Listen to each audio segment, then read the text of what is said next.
विरहा के शीर्षक आत्म मंथन उर्फ खुद को पहचानिए। आशा ना पूर्ण विश्वास बा कहानी समझ में जरूरी है अगर दिमाग लगाए सुनब तब। बिना दिमाग लगाए कुछ होत हवा नहीं। कवि जी लिखत है कैसे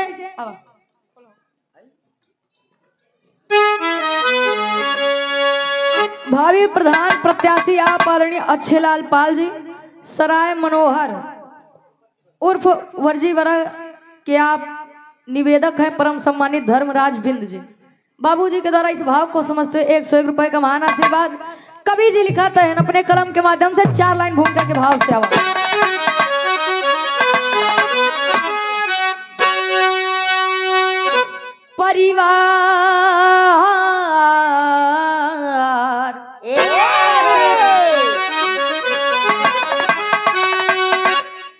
परिवार खातिर कोई खुद को है भूला।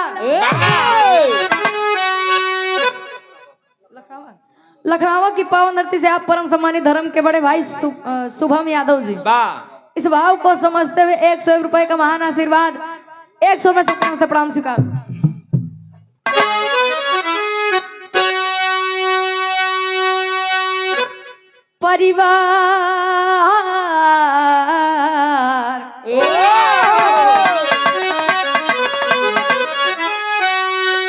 परिवार खातिर कोई खुद को है भूला। कोई धन के पीछे दीवाना हुआ। कोई संपदा भूमि महलों में खोया। कोई रूप से घर ठिकाना हुआ। कोई रूप यौवन में मदमस्त है। अरे स्वयं देह बल पे इतराता रहा।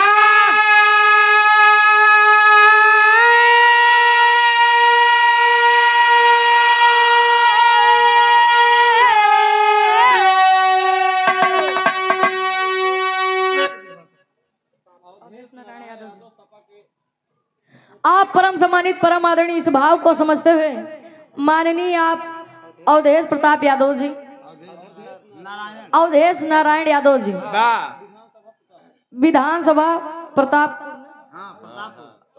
प्रतापपुर बाबूजी के द्वारा इस भाव को समझते हुए सुंदर पुष्प पंखुड़ियों में गुथा हुआ हाथ ढेर सारा माया पुरस्कार आशीर्वाद के चारे कि हम बच्चे अपनी कला में कामयाब रहे।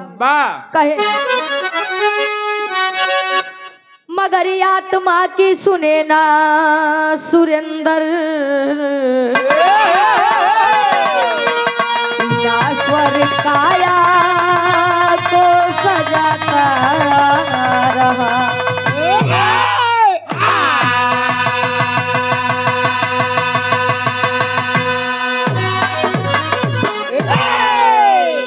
परिवार खातिर कोई खुद को है भूला। कोई धन के पीछे दीवाना हुआ। या संसार में आवे के बाद केहू अपने परिवार के पीछे मस्त बा। केहू रुपया पैसा धन दौलत के पीछे मस्त बा। कमाए बरे अपने से तना दूर चला जाई है 2-4-6 साल दर्शन ही न हुई। हाँ हो वो तो शुक्र मनावा बड़को मोबाइल बा वीडियो कॉल वाला सिस्टम बा। हाँ देख ले जाता नहीं तरस जाता है। अगर काका दादा हरिन वाला सिस्टम हो तब क्या वो अपने शरीर पे परेशान बा अपने बल पे परेशान बा घमंड करे बा। क्या वो चेहरा के पीछे दीवाना बा भैया तो क्या हुई नासर काया दीवाना बा। हाँ कोनो न कोनो चीजी पे सब दीवाना है। कवि जी बड़ी बढ़िया बात लिखत है कैसे विराह सम्राट स्वर्गीय दादा श्री राम कैलाश यादव जी गावत रहे इस संसार से अपनी अलग पहचान बना के इस विराह जगत में आए गाए गाकर चले गए। बात तू कब जाबू कहाँ हो अरे हम तो सोचे भाई ने टिकट कटावा था। दादा गावत रहे कैसे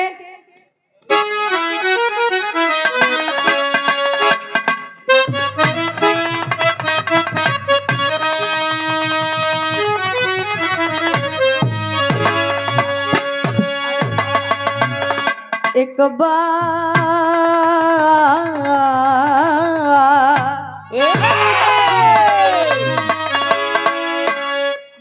का जाएग बा जिंदगी में हजारों का मेला जुड़ा हंस जब जब उड़ा तब अकेला उड़ा केतनो रिश्ता नाता बनैले बा यहाँ संसार में, लेकिन जब जाए के होए सुरेश चाचा तो अकेले जावे कुछ काम ही नहीं आई। हाँ हो दादा गावत रहे आत्मा रूपी दुल्हन परमात्मा रूपी दुल्हा के वर्णन बा कहे एक बात मोरी सजनी गठिया लाया चलिया में एक बात मोरी सजनी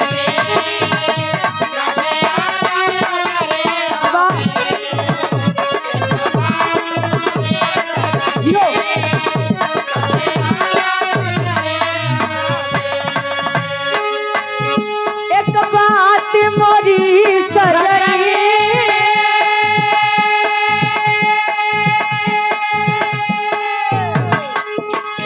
गठिया लाया चरिया में बिना मोल के ई मायम दुनिया परेशान बा।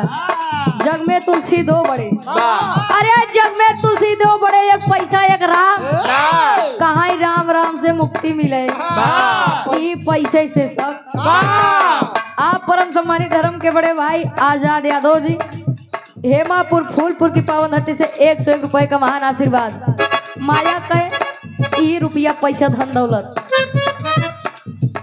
बिना मोल के बिकी जईबू, बिना मोल के बिकी जईबू माया के नगरिया बिना मोल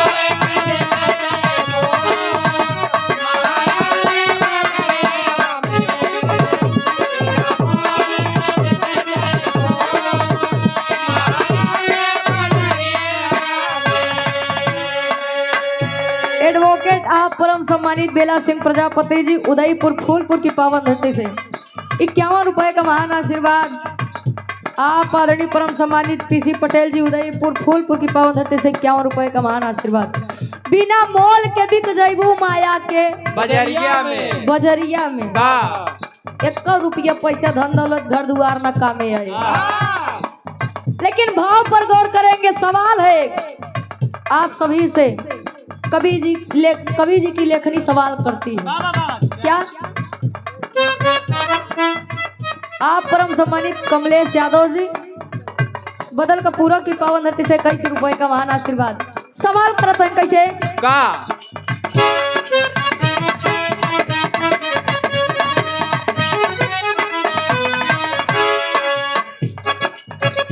क्यों भूल गए खुद को,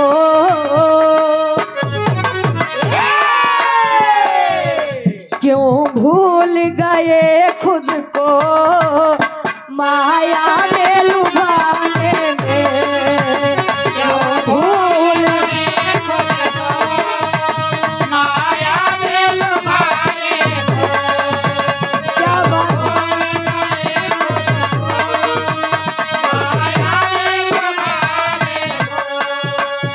क्यों भूल गए खुद को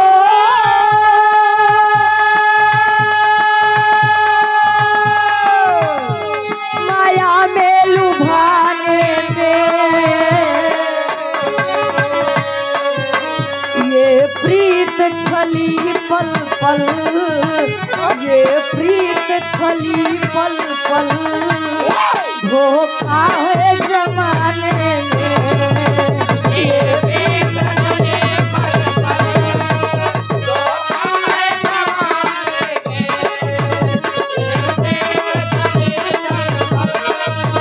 धोखा है जमाने में। क्यों भूल गए खुद को माया में लुभाने में। ये प्रीत छली पल पल धोखा है दिलाने में। लोग दिखावापन में इतना ज्यादा आज के समय में जिया भैया, इतना दिखावटीपन में जिया था कि हकीकत का वो भुलाई गया है। 2 टाइम के वही खाना मिल जाए, 2 टाइम के बढ़िया से पहिरे के मिल जाए। अब जान ले हमसे बड़ा के हो या संसार में नहीं बा। गौर करिए बिरहा काहे बरे लिखेन कवि जी। बस एक सीख देखा हमरे बिरहा के कहानी के शुरुआत यहीं से बात कैसे गुरु जी।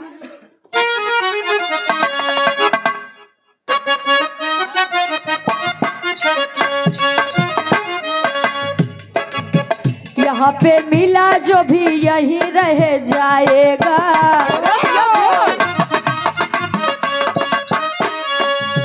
जरा विचारो यारो हाथ में क्या आएगा।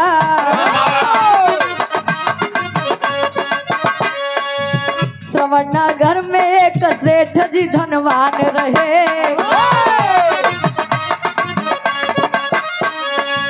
चार पत्नी के साथ जीवन सुख मान रहे।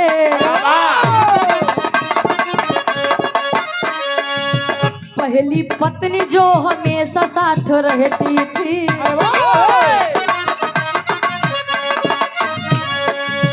प्रेरणादायी राय सही दिया करती थी।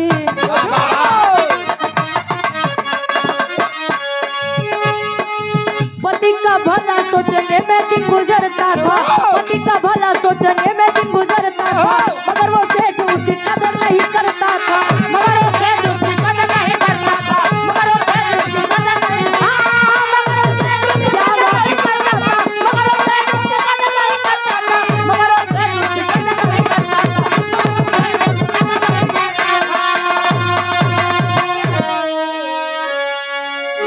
यहाँ पे मिला जो भी यहीं रह जाएगा, जरा विचारो यारो हाथ में क्या आएगा।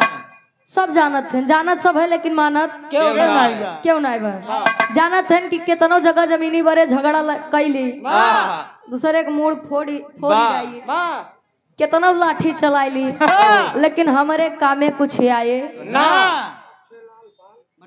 आप आदरणीय परम सम्मानित अच्छे लाल पाल जी, ये हमारे गुरु जी खाते स्पेशल ही ना ले ले बच्ची 30 मिल जाए, ले ले खाता खुला बा। आशीर्वाद के चाह रहे कि हम बच्चे अपनी कला में कामयाब रहे।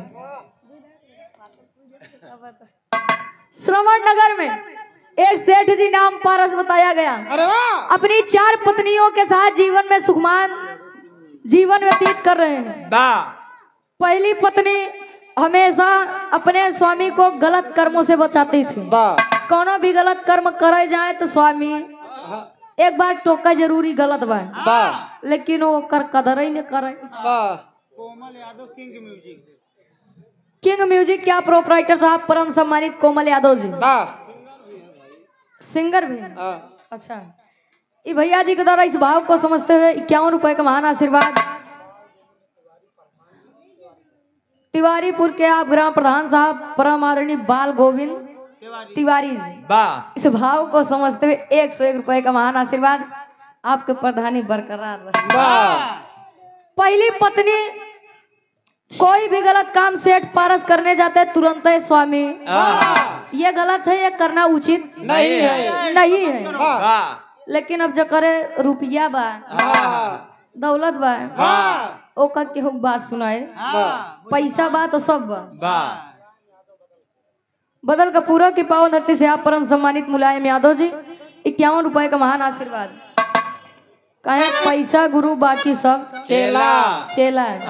पैसा बा तो सब बा। पहली पत्नी के बात ना समझे, कहा हमेशा हमारे काम में टांग अड़ावत है, एकर ढेर जवान चलत बा, एकर कुछ उपाय करे। लेकिन दूसरी दुल्हन के का हालत बा तनी आप लोग गौर करब, गीत लगत बा कैसे।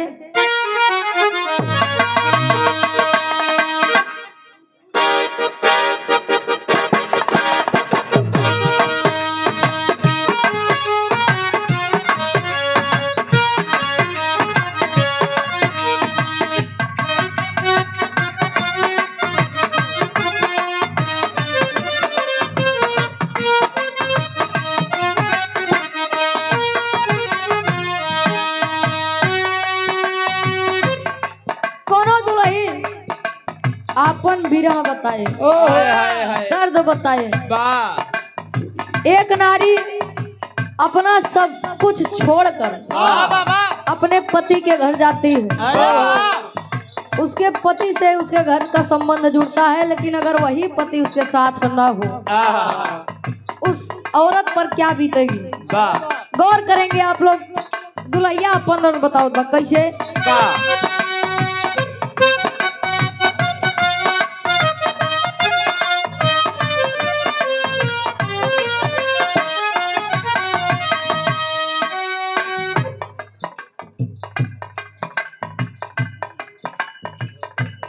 आप परम सम्मानित आदरणीय राम बाबू यादव जी सराय इस्माइल, वाह। आप प्रबंधक हैं ओम एकेडमी के। वाह। गुरु जी के द्वारा इस भाव को समझते हुए 101 रुपए का महान आशीर्वाद गोड़ छू के पहल की बार आशीर्वाद के 4 डॉक्टर बंगाली रानी बिटिया दादाजी के द्वारा इस भाव को समझते हुए 51 रुपए का महान आशीर्वाद गोड़ छू के पहली बार कहे। रूस के परैले भोरे भोरवा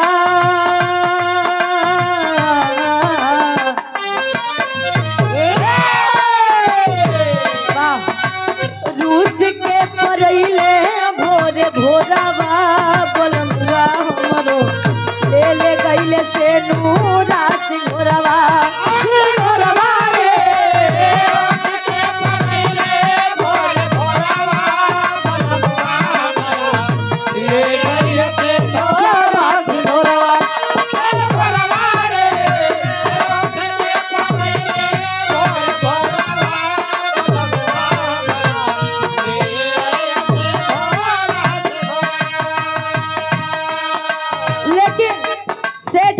चार दुल्ही पहली दुल्ही के कदर नहीं करत रहे सेठ जी। आ दूसरी दुल्ही दूसरी नारी रहल होशियरवा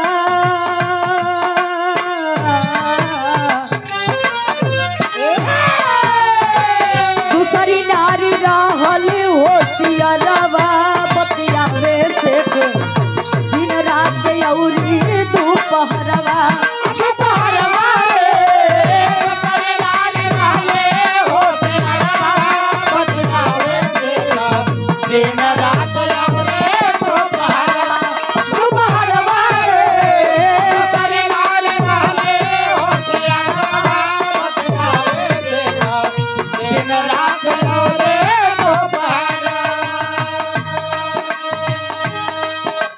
दूसरी नारी रहल होशियरवा बतियावे सेठ दिन रात औरी दोपहरवा। इंसान की आदत होती है एक जगह से लात खाते क्या बात तो दूसरे जगह जाते हाँ अब वहां से लात खाते तो और तीसरे जगह मुंह मारे वाली आदत ना जात नहीं जा वाह भैया हाँ काहे दुल्हैया समझावे उहो समझावे रहिया बतावे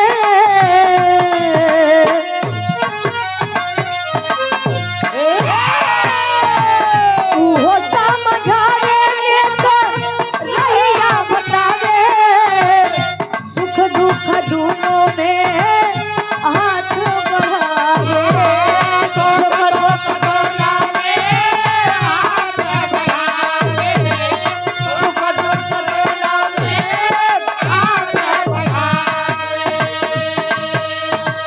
करे ना समान ओही के मनवा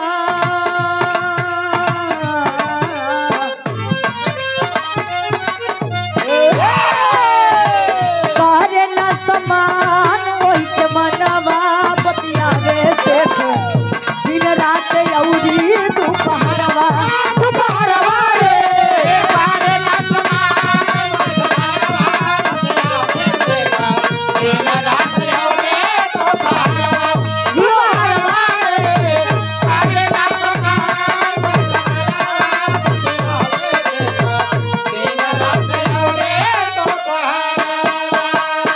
आप परम सम्मानित स्वर्गीय दादी के आप सुपुत्र हैं। वाह परम सम्मानित परम आदरणीय बलिराम यादव जी वाह बाबूजी के द्वारा इस भाव को समझते हुए शानदार 1000 रुपए का महान आशीर्वाद आशीर्वाद के 4 किम बच्चे अपनी कला में वाह आप परम सम्मानित सुरेंद्र यादव जी जेसीबी वाले बरेठी की पावन धरती से वाह बाबूजी के द्वारा इस भाव को समझते हुए 101 रुपए का महान आशीर्वाद उहो समझावे नेक रहिया बतावे वाह सुख दुख में देखा वाह हाथ बटावे वाह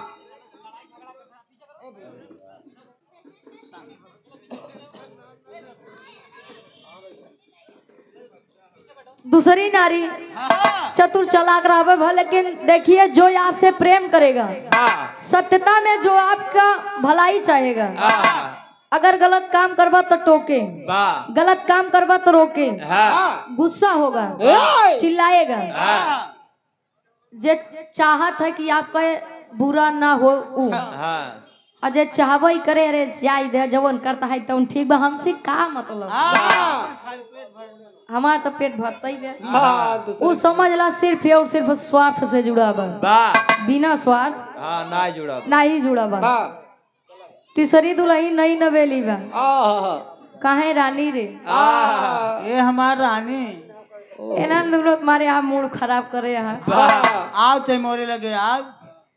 काहे स्वामी जवन बात ठीक है बा, काहे बरे उन्हन के पीछे परेशान है, हाँ, हाँ? हम पीछे परेशान है यार, आगे नहीं होते। आगे नहीं बा। हाँ, लेकिन जो गलत है वो गलत है, वाह अगर ये आप गलत करेंगे तो हम भी रोकेंगे। वाह तेरी के भाव में कबीर जी लिखते हैं जमाने की सच्चाई क्या है, वाह जिंदगी मौका सबको देती है, केहू चैतन्य रही के मौका का फायदा उठा लेते है, हाँ तब केहू सोई केहू का वाह गवाही देते गवाई देते है। वाह तेरी के भाव में कबीर जी लिखते हैं कैसे, ये सब लॉकडाउन वाले आ गए हैं। हाँ वाह अरे माया में बाया रुझाइल दुनिया, संसार की बात है, एमा सब आवत है ना, हमार छूट नहीं बे, वाह नहीं पता लगे बिरहा गावत में बतावत है तो हाँ अपन छोड़ के बतावत बे। वाह। ये दोनों लोग बच्चा हैं। नहीं हो सब है नहीं में, हाँ, जीवन की सच्चाई है। वाह अरे माया में बाया रुझाइल दुनिया, अरे तो माया में बाया रुझाइल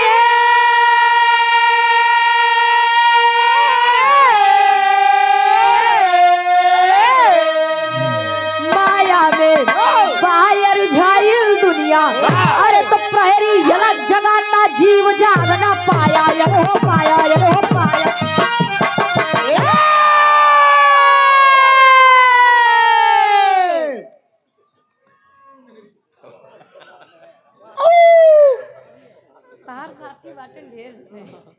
माया में बाया रुझाइल दुनिया, प्रहरी अलग जगाता जीव जागना पाया।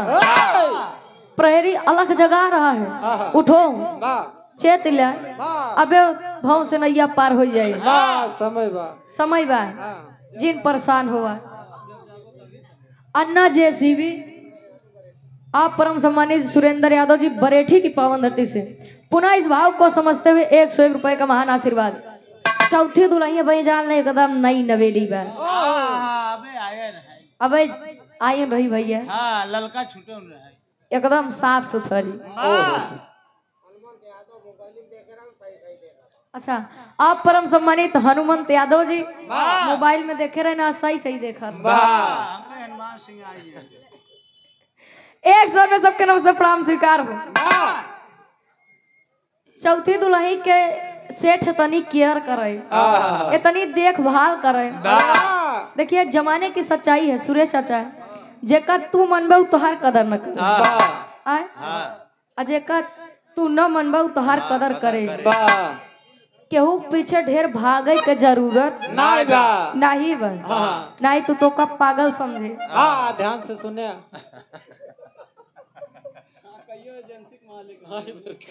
भैया जेकरे पीछे जितना भगवा वो आपको उतना पागल समझे, आपसे उतना अलगरजू बतियाए। अरे हम जाना था हमारे अलावा कतो जाबे न करे, काय करे पीछे लागी। अरे 4 मोबाइल एक चल बता। अब पारस सेठ सोचता है हमार दुल्ही कितना बढ़िया खाना खाए, कितना बढ़िया पहने ओढ़े, ये हमार रानी रे। तरह तरह केयर करे। जान ला 1% ओकरे साथे खिलवाड़ नहीं। वाह समय धीरे धीरे बीतत बा। आज सेठ पारस के तबियत तनी तनी डाउन होए लगा, खराब होए लगा। दवा करावत हन, दुआ करावत हन, कौनो असर ना होत बा।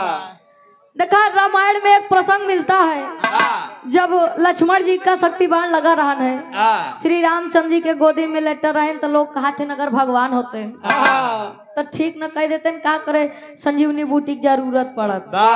लेकिन काका अगर समझबे तो रामायण बढ़िया बढ़िया सीख देते। सीख ही बाटे हमेशा दुआ पे भरोसा न कर। दवा दुआ दोनों। दुआ पे भरोसा मत करिए, कुछ दवा भी कर लीजिए। नहीं पता लागे मरीज का जरूरत बटे दवा के तू दुआ करे पड़ा है स्वामी हमार लड़का ठीक हो यार। सुखाई ओझाई ज्यादा चलती भैया हो तो सीख बा। धीरे धीरे जब पारस के तबीयत खराब होए लगा तो चिंता सतावत बा। खाटी इलाहाबादी तर्ज लगत बा।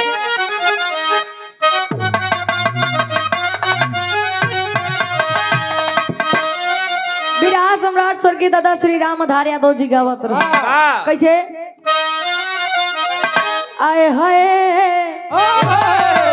अरे झकोरा मारे झूलनी ए बाबू झकोरा मारे झूलनी कहाँ साड़ी लहराए हो झकोरा मारे।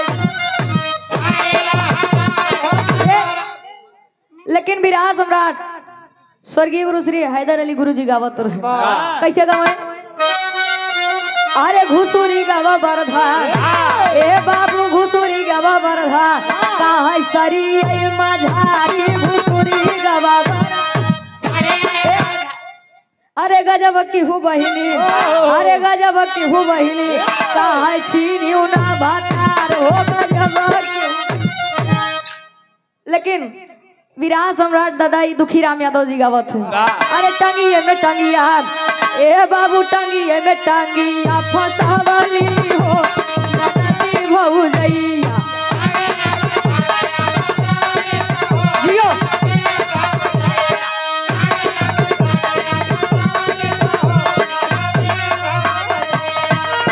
अरे टंगिए में टंगिया फसावली रे नदी भौजैया ऊपर ऐसे डाल के हिलावली हो नदी भौजैया। अरे जिया बहादुर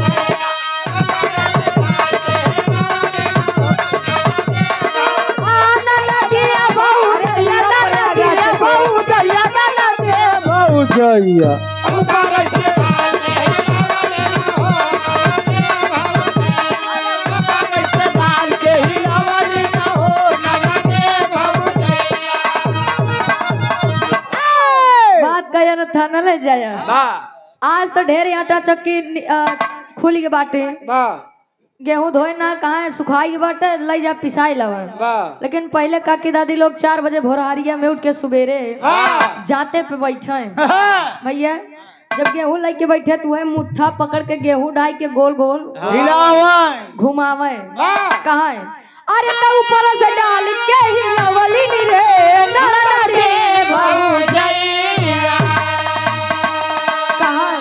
कहा तमाल सफेद गिरावली हो नदी भौजैया।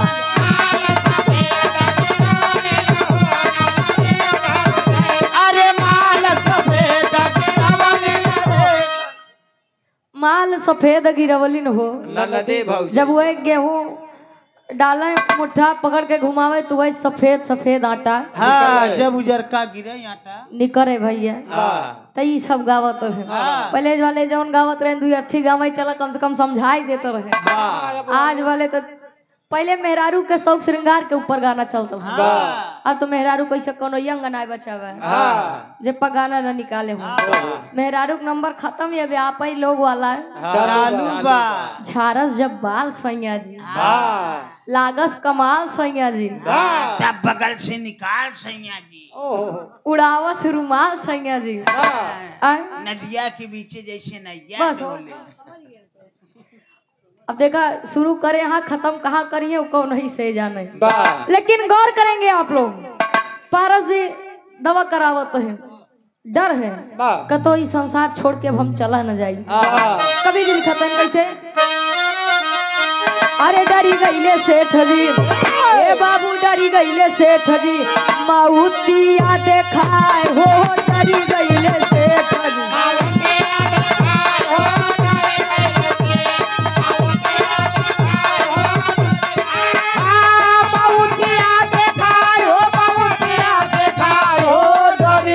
सेठ जी माउतिया देखाए हो डरी गईले।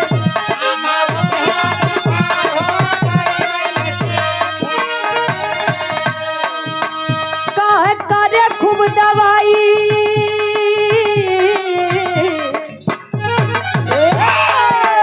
अरे करे खूब दवाई लेकिन कुछो ना ठिकाए हो डरी गईले से। माउतिया देखाए हो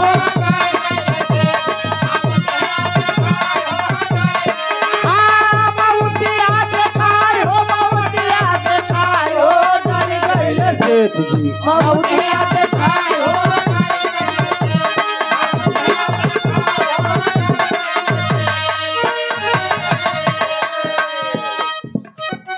धीरे धीरे स्वास्थ्य बिगड़त बा, चौथी दुलाई बोलाई एकदम नहीं न बेरी जे बा। कहे बोलाई देखी बस जितना हम एक मानत रही वो हमको उतना मानत है कि बस ऊपर ही ऊपर रहा। नहीं की दुलाई बोलावत है, नहीं की दुल्हनिया तो सेठ है बुलाए, सेठ है बुलाए हो, सेठ है बुलाए, सेठ है बुलाए हो, सेठ है बुलाए। चला हमरे साथे रानी हथवा बढ़ाए, हथवा बढ़ाए हो, हथवा बढ़ाए, हथवा बढ़ाए हो, हथवा बढ़ाए। अरे जियत ले सा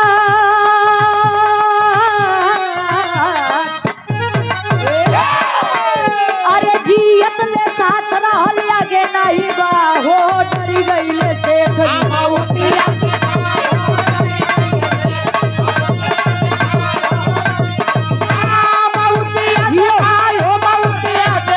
हो डरी गईले सेठ जी माउतिया देखाए हो।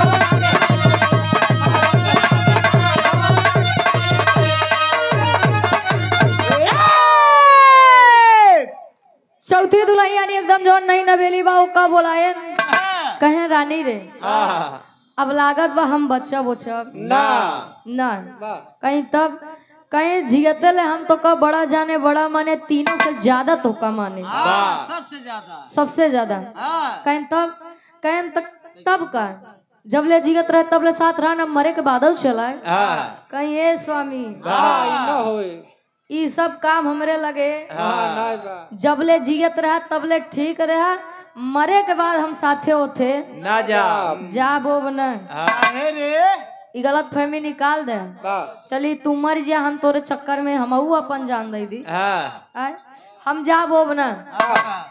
सेठ को समझ में आता है कि जेका सबसे ज्यादा जाने माने वो है ऐसे ने आज ऐसे कही दी। तीसरी दुल्हन का बोला कहते हैं कहें तोर का इरादा बा बताओ कहें स्वामी बोला का काम बा कहें सुन बतावत है पापड़ के भाव में कवि जी लिखत है।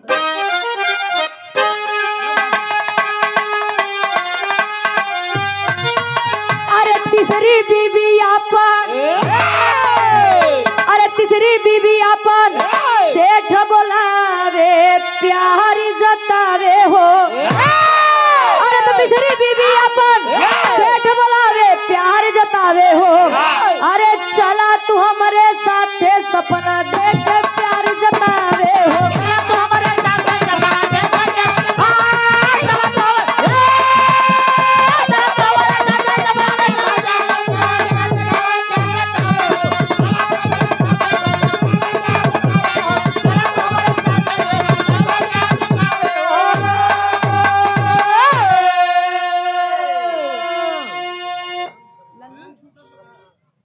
छतनहा की पावन धरती से आप परम सम्मानित परम आदरणीय बाबू श्री लल्लू पहलवान जी झूसी की पावन धरती से इस भाव को समझते हुए बाबूजी के द्वारा 101 रुपए का महान आशीर्वाद हम बच्चे अपनी कला में कामयाब हो, आशीर्वाद के चाह रहे।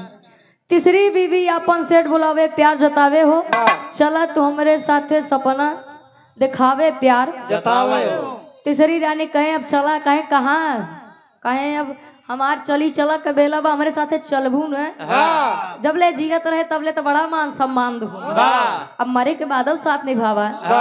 कहीं सुना स्वामी चली तो, लेकिन अबे हमारे कुछ दिक्कत बा। कहीं का दिक्कत बा, कहीं सुना बतावा तो है। अरे कहेली तीसरी रंग भाई भाई चढ़ल मोर जवानी हो, सही बात तू दूसरा के हम रहब बन खंदानी हो। अरे दुखित सेठ नयन नीर, अरे दुखित सेठ नयन नीर, अब बढ़ावे प्यारी जतावे हो। अरे तो दुखित नयन नीर सेठ बहावे प्यारी जतावे हो। तो चला तू साथे सपना ढेर दिखावे प्यारी जतावे हो। कहे स्वामी अबे हमारा आवे वाली बेला बा, तू मर जाब का चाहत हा, तोरे पीछे चढ़ी जवानी मामाऊ आए संसार छोड़ जाई, तोरे जाते मान हम दूसरे खोई जाबे।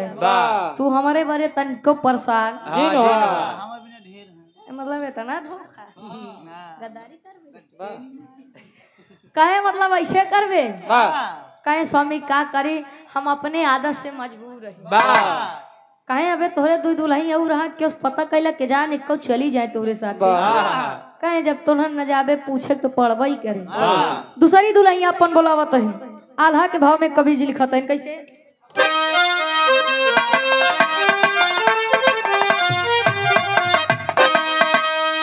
हाय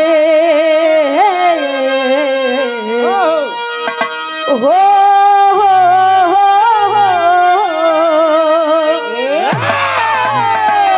तो धन दावला तो कुछ काम नहीं भैया।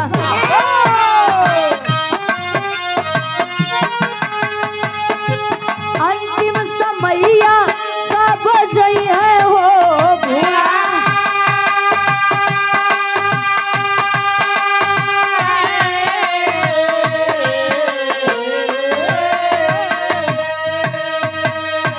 दूसरी कहे कि हम क्रिया कर्म कई देबै।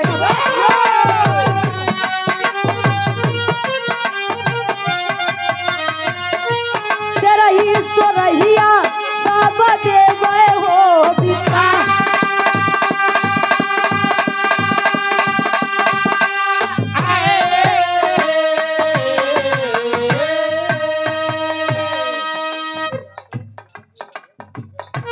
अच्छा, आप परम सम्मानित धर्म के बड़े भाई सनी यादव जी, विराह सम्राट, आप परम सम्मानित विराह के स्तंभ कहे जाने वाले, आप परम सम्मानित स्वर्गीय गुरु श्री लाल जी लहरी गुरु जी के आप भतीजे, अच्छा भांजे हैं। भैया जी के द्वारा इस भाव को समझते हुए 101 रुपए का महान आशीर्वाद, एक स्वर में सबके नमस्ते प्रणाम स्वीकार हो।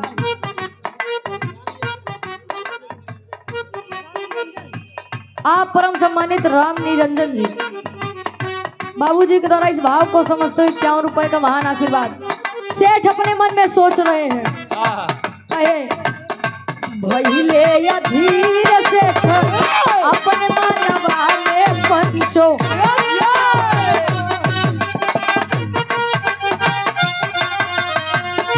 कैसन ही खेला दुनिया के मोर भाई।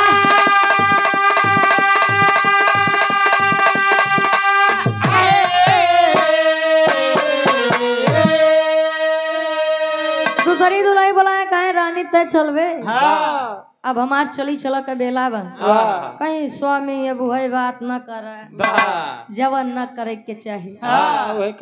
मतलब तू जाबा का चाहता मऊ चली, देश दुनिया न देखी, कहीं तब का करबे तहिया रही के। कहीं स्वामी एक काम करे आप जा, जब आप मर जाबा तो आत्मा को शांति हम दिवाई दे। कहे कैसे, कहे ते रही सो रही सब हम करवाई दे, एक हम आपसे वचन देते ही गारंटी लेते ही। कहे मतलब अबे हम गए ना ते रही सो रही चक्कर में पड़ गए भैया। स्वर्गीय दादी संसार को छोड़कर चली गई। का जितना लड़का रहन केहू रोक ले नात रिश्तेदार रहन केहू रोक ले नहीं भाई गांव परिवार रोक ले नहीं रुपया पैसा धन दौलत घर दुआर रोक ले नहीं ने वैसे ने जाबे डब्लू गुरुजी जब जाबे तो काम नहीं आए कुछ आज हम जाब तो सब कर नहीं हम का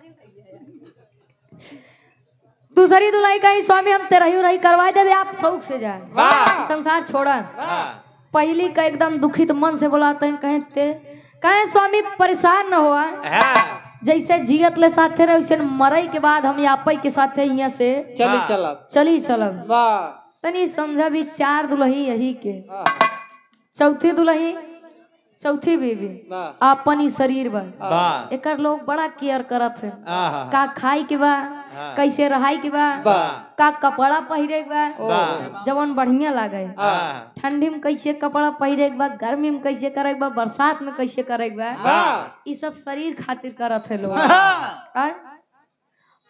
तीसरी जवन कहे कि अबे तू चला जाबा तो हम दूसरे खोई जाब रुपया पैसा धन दौलत या केतनो बिगहा बेसा लिखवा देबा जौने दिन मर जाबा 2 लड़कियां हाथ तुही में कट मारी जई है हाँ एक बीता कम न हो चाहिए 1 इंच न कम हो चाहिए जान ला काका झगड़ा इतना बड़े ना आए ज्यादा ज्यादा 1 इंच या 2 इंच बड़े होते तो कैसे आई गए माई बाबू अगर ज्यादा दे दें कहाँ जाए कोई केम रहा तो ओका ज्यादा मजा थे हमरे केम आवे जरूरत वो तीसरी दुल्ही बार रुपया पैसा धन दौलत जवन आप हमरे मरे के बाद दूसरे केहू खोए दूसरी दुल्ही माई बाबू मेहरारू लड़किया बच्चा जब चला जाएंगे तो मोक्ष नहीं दी है पेंडा वो नहीं पड़ी है ना तो रिश्तेदार माई बाबू लड़किया बच्चा अब पहले दुल्ही है अपन आत्मा बा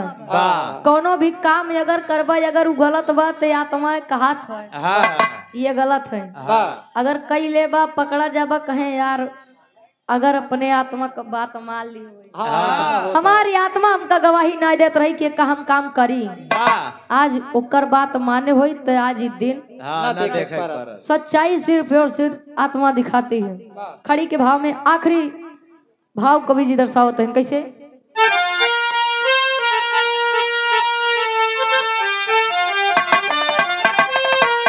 अरे पहली दुल्ही आत्मा अरे तो पहली दुल्ही आत्मा अब बढ़ावे हथवा अरे तो पहली दुल्ही आत्मा अब बढ़ावे हथवा साची रही या देखावे हो निभावे सथवा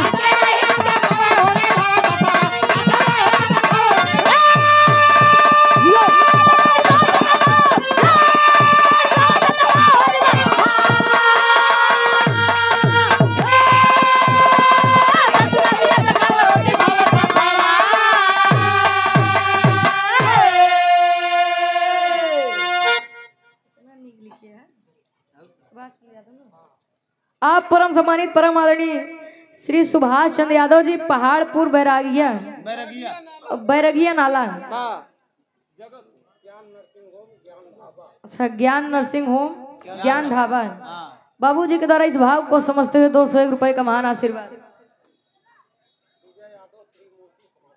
आप परम सम्मानित विजय यादव जी त्रिमूर्ति समाज सेवी बाबूजी के द्वारा 51 रुपए का महान आशीर्वाद।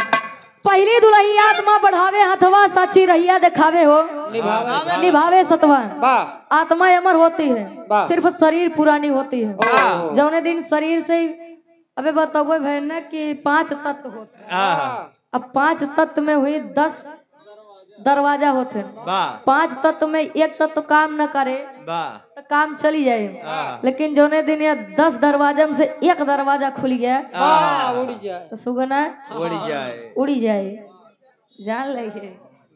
आखिरी में कवि जी लिखते हैं कैसे अरे अंतिम समय या कुछ जाई नहीं साथ हो सत्कर्म करा बाबू जाई हुए खाली साथ हो सत्कर्म करा बाबू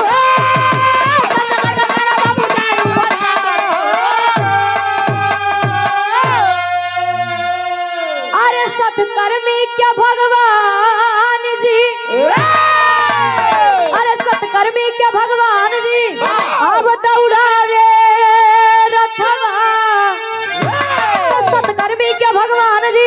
अब दौड़ावे रथवा साची रही आ देखावे हो निभावे।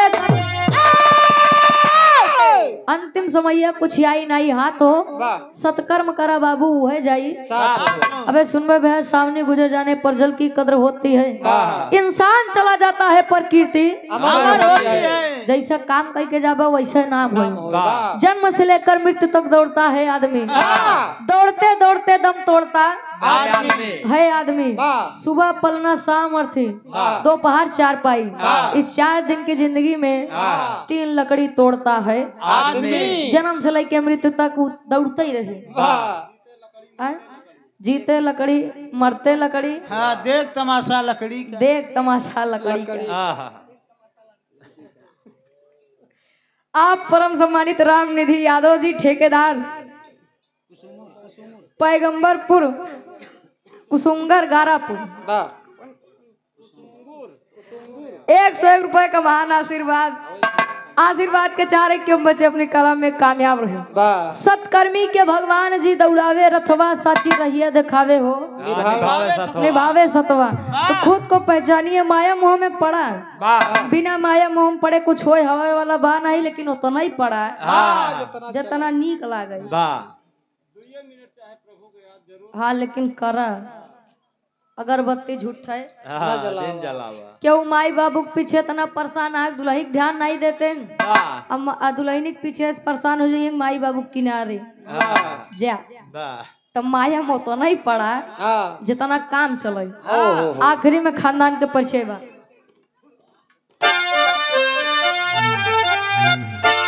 गुरु बिहारी गुरु गणेश गुरु रामलाल जी माने।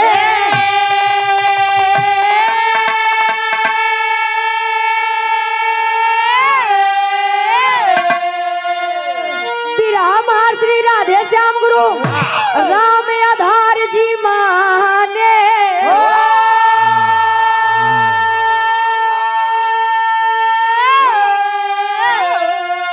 माया में बाहर जाई दुनिया रुचि कभी सुरेंद्र हरि से